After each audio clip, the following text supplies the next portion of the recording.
আচ্ছা বলেন তো, শেখ হাসিনার যখন ক্ষমতা ছিল, তিনি কি ইচ্ছে করলে মির্জা ফখরুল সাহেবকে মাথায় হেলমেট পরিয়ে, তারপরে হ্যান্ডকাপ পরিয়ে তিনি কি অপমান করতে পারতেন না? এই কাজটি তিনি কখনো করেছেন?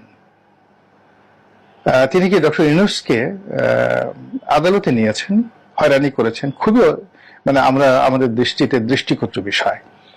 কিন্তু বাংলাদেশের প্রেক্ষাপটে যদি সুদীর্ঘ কাল ধরে ধরেন, ইতিহাস ঐতিহ্যের দিক থেকে আনিসুল হক আইনমন্ত্রী সাবেক এবং যাকে বলা হয় সালমান এফ রহমান, পারিবারিকভাবে, সামাজিকভাবে, অর্থনৈতিকভাবে তাদের যে সম্মান বাংলাদেশে, এই সম্মানের সঙ্গে এখন ডক্টর ইউনূস নোবেল পুরস্কার পেয়েছেন, ভালো কথা।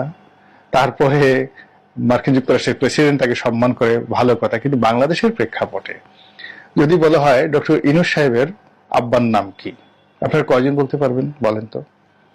কিন্তু সালমান এফ রহমানের বাবার নাম কি? আহমেদ ফজলুর রহমান।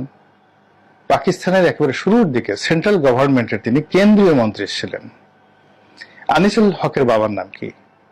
সিরাজুল হক। বাংলাদেশের মধ্যে যেই কয়জন সবচেয়ে নাম করা আইনজীবী ছিলেন স্বাধীনতার পর এবং স্বাধীনতার আগে, মানে যারা জন্মগ্রহণ করেছেন তাদের মধ্যে তিনি প্রধানতম।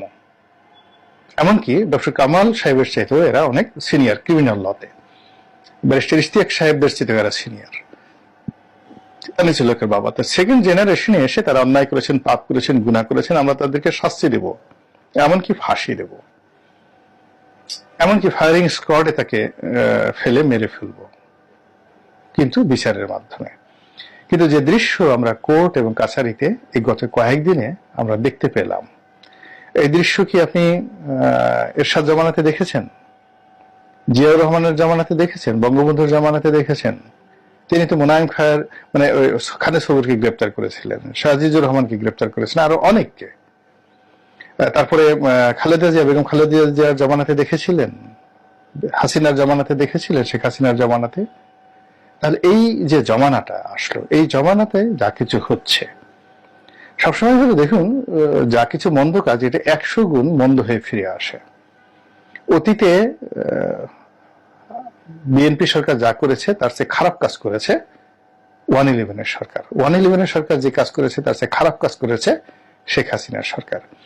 শেখ হাসিনার সরকার যে খারাপ কাজ করেছে তার সাথে এখন যদি খারাপের পরিমাণটা বেশি হয়, তাহলে অভ্যুত্থানের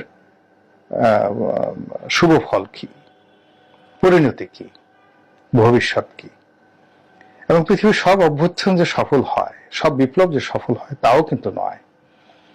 তাহলে এই যে এখন যা কিছু হচ্ছে, এটির যে নেতিবাচক ক্রিয়া এবং প্রতিক্রিয়া, এটি আপনার এবং আমার উপর যদি আগামী দিনগুলোতে আসে, তাহলে কি হবে আমাদের জীবনে বলুন তো?